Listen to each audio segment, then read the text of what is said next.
Lição 9 da Escola Dominical. Estamos na reta final do quarto trimestre de 2023. E aí, você está animado? Está animada? Você é um veterano na EBD ou está chegando agora? Fala para mim nos comentários. Que Deus abençoe sua vida, sua casa, sua família, seus sonhos e ministérios. Eu sou o presbítero Denis Pereira, professor de EBD e líder de juventude há quase 30 anos na igreja. E é um prazer recebê-los aqui semanalmente para juntos prepararmos a aula da próxima semana nas classes de pré-adolescentes, adolescentes, juvenis, jovens e adultos. Por isso é muito importante você se inscrever no canal se ainda não é inscrito, deixar aí o seu like, dar aí o seu comentário, escreve aí o seu comentário que é muito importante para nós. Fale para nós de onde você nos assiste, vai respondendo algumas perguntas que fazemos aqui durante a aula. E aqui na descrição você encontra todas as minhas redes sociais, o Instagram, o WhatsApp, e você conhece melhor o nosso ministério. Viajamos ministrando também a Palavra de Deus. Estaremos agora nessa sexta, dia 24, em Limeira, depois no dia 25 de manhã, no sábado, em Valinhos, 25 à noite em Piracicaba. Estou até com a camiseta aqui, ó, marcado por uma promessa, lá na Avenida Raposo Tavares, em Piracicaba, a partir das 18 horas da noite. E no domingo estaremos em Hortolândia, ministrando a Palavra de Deus. Conheça aí o nosso ministério. Também aqui na descrição o primeiro link é do inédito treinamento Transforme Suas Aulas. Um treinamento compacto, direto e objetivo para ajudar você, professor da escola dominical, que nunca recebeu nenhum tipo de treinamento para dar aula na escola dominical, mas aceitou o chamado. Porém, vem percebendo que precisa aprimorar, precisa melhorar. No treinamento Transforme Suas Aulas, eu vou lhe apresentar como você prepara uma aula, como você planeja uma aula, como você aplica uma aula, que é ajudar o aluno a colocar em prática aquilo que aprende na sala de aula. E como você diversifica a sua aula. Tem professor desanimado com a própria aula. É porque a sua aula é monótona. Desculpa, mas é um fato. Por quê? Porque você precisa aprender que na mesma sala de aula tem alunos que aprendem ouvindo, outros aprendem repetindo, outros aprendem discutindo, outros aprendem anotando. Então, quando você é aquele professor que fala, ó, anota essa coisa aí, anota essa frase, anota esse versículo, quando você é aquele professor que dá liberdade para os seus alunos discutirem dentro do tema da aula, quando você é aquele professor que pede para os alunos repetir, a aula fica mais dinâmica para você e para os alunos também. Tudo isso e muito mais no treinamento Transforme Suas Aulas, com 70% de desconto no preço de lançamento. Você abençoa a minha vida, o meu ministério, e abençoa a sua vida, seu ministério e seus alunos também. Por isso, adquira já o treinamento Transforme Suas Aulas. Você me abençoa e eu abençoo a sua vida também. Muito bem, meus amigos, chegando com a lição 9 na classe dos adolescentes, que vai tratar sobre o tema o amor pela família. O amor pela família, o texto está em Efésios 6, de 1 a 4 e Colossenses 3, versículos 20 e 21. O texto destacado diz: Filho, faça o que seu pai diz e nunca esqueça o que sua mãe ensinou. Família é um conceito que está em debate em nossa sociedade. Nós temos a Bíblia como nossa regra de fé e prática, isto é, a partir dos seus escritos extraímos orientações sobre como devemos moldar nossa conduta e estilo de vida. Tá? Então, é a partir da palavra de Deus que nós estabelecemos, cremos nesta instituição maravilhosa chamada família. E é no lar que o caráter é formado e aprendemos lições importantes sobre respeito e gratidão para com as pessoas, tá? Então o inimigo luta tanto para destruir a família, porque é na família que nós aprendemos a respeitar, aprendemos a obedecer, aprendemos a ser grato, enfim, é na família que nós desenvolvemos o nosso caráter, tá? Primeiro tópico, o que é família? Tá? E aí, o que é família do ponto de vista social, do ponto de vista mundano, e o que é família do ponto de vista bíblico. Há duas instruções que Deus declarou a Adão e Eva que nos ajudam a entender o conceito de família. A primeira instrução está registrada em Gênesis 1:28, quando Deus abençoou o casal e disse-lhes: tenham muitos e muitos filhos. A segunda instrução está em Gênesis 2:24. O homem deixa o seu pai e a sua mãe para se unir com a sua mulher. Não é? Então fica muito claro por esta porção bíblica que família é a união entre um homem e uma mulher. Só estas palavras que eu estou dizendo, elas já são motivo para esse vídeo ser banido aqui deste canal, tá bom? Ou para que esse vídeo não aceite anúncios de empresas, tá? Por isso que é importante você assistir até o final, dar todo o apoio para nós, porque hoje em dia algumas coisas que nós falamos nas redes sociais prejudicam o alcance aqui do nosso trabalho, tá? Então, família, biblicamente falando, humanamente falando, corretamente falando, conceitualmente falando, é a união entre um homem e uma mulher. Via de regra, são os pais que criam e educam seus filhos. Entretanto, sabemos que nem sempre as coisas sucedem desta maneira, tá? Então, existem aí o caso de separação dos pais, e às vezes os filhos são criados pelos tios, às vezes são criados pelos avós, não é?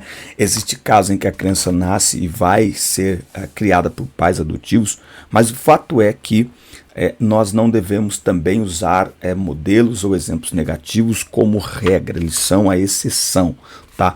A família abençoada por Deus é a união de uma mulher que se unem no matrimônio e que geram filhos para a glória de Deus e para educar e para instruir e também para construir aí a sua família, tá?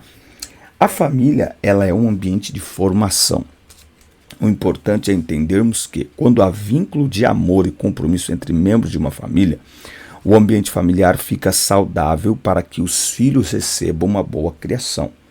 Então, o caráter de uma criança é moldado primeiramente em seu lar, tá? Então, é dentro de casa que o caráter é moldado, é dentro de casa que a criança amadurece de acordo aí com as instruções e apoio da família, não é? Então, é dentro de casa, é no lar que nós aprendemos, inclusive, a conviver em sociedade, a dividir com os outros, a ajudar e ser ajudado, né? Os valores e princípios da palavra de Deus é lá na família que a gente aprende, até porque ali dos 3 aos 7 anos tem uma formação emocional e mental muito importante que a criança ela tem, não é? E isso é importante aí o papel da família, é importante aí o trabalho da família, tá? O tópico 2 vai falar da responsabilidade dos filhos e dos pais. Se você não está inscrito no canal ainda, inscreva-se, ative as notificações, dá like no vídeo e deixe seu comentário que é muito importante para nós. Eu estou usando a camisa do Nova Geração Adolescentes aqui da congregação do Parque Santa Bárbara em Campinas. Estive ministrando no congresso deles, estou usando aqui a camiseta deles. Como disse a vocês, tá muito calor. Se eu ligar aqui o ventilador, vai entrar barulho no vídeo, então me permita ficar assim, e mesmo assim eu estou começando já a pingar o suor aqui. Bom, a responsabilidade dos filhos e pais. O apóstolo Paulo escreve que os filhos devem obedecer aos pais no Senhor. Por quê? Porque é a coisa certa. Por quê? Porque a Bíblia manda. Por quê?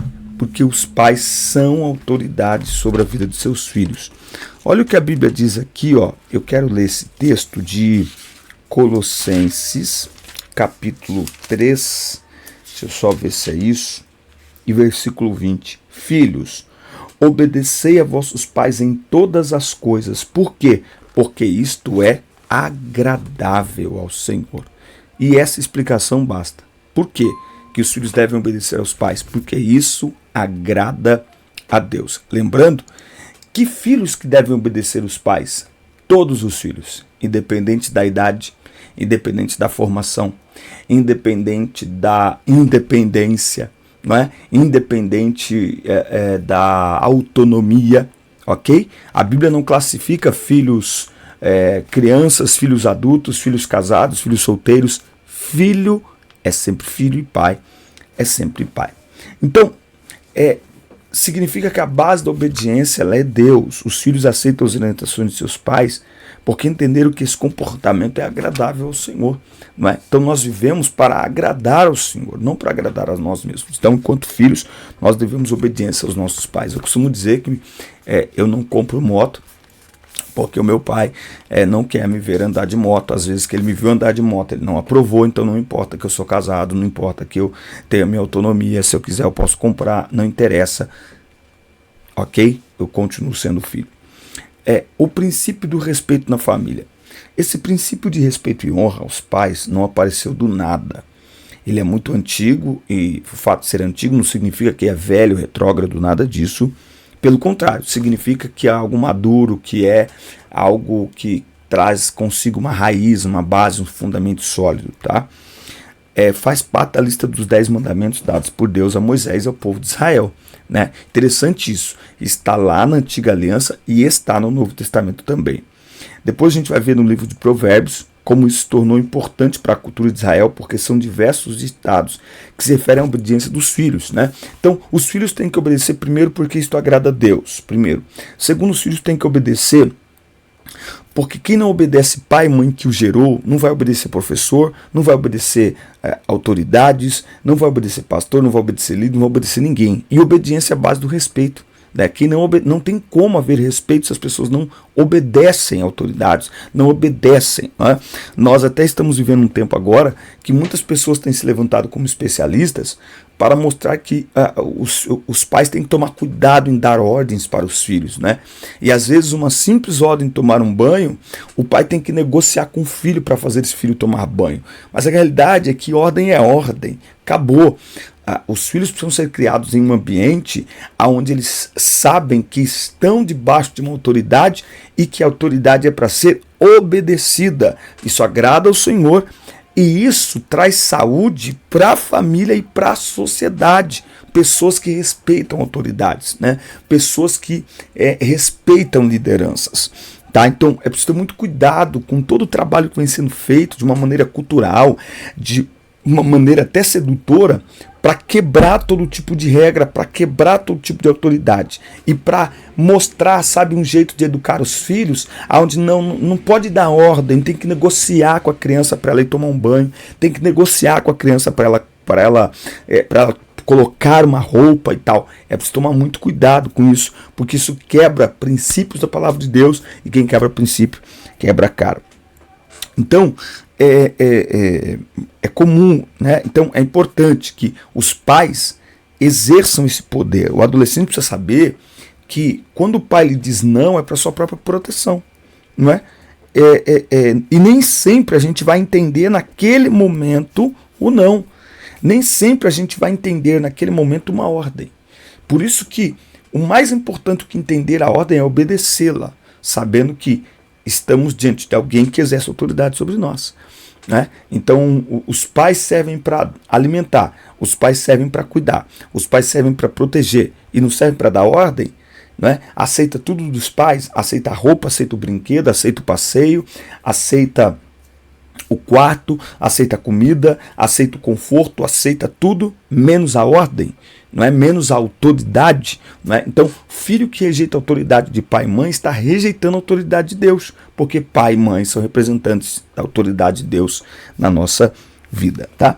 Agora, é verdade que a Bíblia trata dos dois lados. Ela trata da atitude dos filhos com os pais e dos pais com os filhos. A Bíblia diz que os pais não devem irritar os filhos para não lhes desanimar, mas sim instruir os filhos no Senhor, ou seja, com disciplina e os ensinamentos cristãos. A disciplina faz parte das responsabilidades dos pais. Não é? Então, um filho criado sem disciplina se tornará um adulto mimado. Um filho criado com excesso de disciplina se tornará um adulto revoltado. Então é preciso haver aí esse equilíbrio. O que é disciplinar? Corrigir, ajudar a ver onde errou para da próxima vez acertar. O próprio Deus disciplina as pessoas porque as ama. Não é? Então é muito interessante que a gente entenda, enquanto filhos, e os pais entendam que a disciplina é necessária e a disciplina é um ato de amor. Escreva aí, por favor. A disciplina é necessária e a disciplina é um ato de amor. Tá? Então é necessário a disciplina. Se você está errando e pai e mãe não está disciplinando, falta amor nessa família. Porque onde há amor, há correção. Por que há correção? Porque o erro leva à ruína. O pecado consumado gera morte. O salário do pecado é a morte. Né? Então, uma das formas de proteger os filhos é exatamente corrigindo. É exatamente disciplinando. Para quê? Para que eles aprendam, para que eles não errem. Agora, essa correção, segundo a Bíblia, é uma correção com o intuito de encorajar para fazer o certo. Né? Essa correção ela é com o intuito de mostrar que o filho é capaz de fazer aquilo que é certo. Tá? Então, é muito importante isso, porque isso produz um vínculo especial entre pais e filhos, um vínculo de amizade e parceria. Eu recebi agora no meu podcast deste último sábado, você pode até assistir lá, por favor, muito obrigado, o Moisés Cezion, aqui de Campinas, é um amigo, ele é poeta e ele é conselheiro tutelar. Ele falou uma coisa interessante, até vou fazer um corte, vou postar aqui, que ele disse assim, pai não tem que ser amigo do filho, pai precisa ter uma relação amigável com o filho, tá? Então, pai é pai. Muito bem, se você não está inscrito no canal ainda, inscreva-se, ative as notificações, dá like no vídeo e deixa aí o seu comentário, que é muito importante para nós, e a gente vai tentar aí nos próximos dias colocar os comentários de vocês aqui, tá? O lar como igreja. Somos seres humanos e falhos. Em algum momento pode ser que haja algum problema de comunicação e interação dentro de casa. É quando o Espírito Santo ilumina cada um da família e traz a reconciliação. Agora, há demônios também que trabalham para atrapalhar a harmonia familiar e a adoração a Deus. Por isso é importante orar, repreendendo todo ataque do inimigo. Tá? Então, o adolescente muitas vezes que está aí na sua classe, por isso que é importante você conhecer os seus alunos. Muitas vezes aí na sua classe você está diante de um adolescente que ele é o único crente da sua casa, né? Então esse adolescente precisa ser encorajado a orar pela sua família, a orar pelos seus pais, pedindo a graça de Deus, a proteção de Deus e pedindo que o Senhor possa lhes ajudar enquanto família a viverem de forma harmoniosa, a viver de forma que agrade a Deus. A família se torna um pequeno grupo que serve a Deus. Essa adoração começa no lar e se espalha para os que estão ao redor. É maravilhoso ver como o amor compartilhado por uma família envolve obediência, engrandece o nome do Senhor e ainda abençoa as outras pessoas que estão ao redor. Né? Então, uma família abençoada, ela abençoa todos à sua volta. Por isso que é muito importante que os filhos aprendam a reconhecer a autoridade de seus pais, que os filhos aprendam a obedecer, não é, a autoridade dos seus pais. Quando pensamos nessa dimensão da família, vemos que ela é uma pequena igreja. Imagine então quando as diversas famílias que buscam a face de Deus se reúnem na igreja. Que grande culto é ofertado ao Senhor. Né? Então, nós terminamos esta aula com esta reflexão de que o culto começa em casa, a igreja começa em casa, né? Então a nossa casa é um lugar de adoração a Deus, é um centro de adoração a Deus, não é? A nossa casa é um lugar onde a presença de Deus se faz notar, se manifesta. Nós não podemos perder isso de vista, pelo contrário, nós devemos aproveitar os momentos em família para adorar a Deus, para cultuar a Deus, de maneira que o culto na igreja seja a extensão do culto no lar. Amém, queridos? Forte abraço, assista, curta, compartilhe. Nós falaremos na próxima lição, na lição 10, sobre o amor pelos amigos. Que Deus em Cristo vos abençoe. Até o próximo encontro. Forte abraço, Deus abençoe vocês.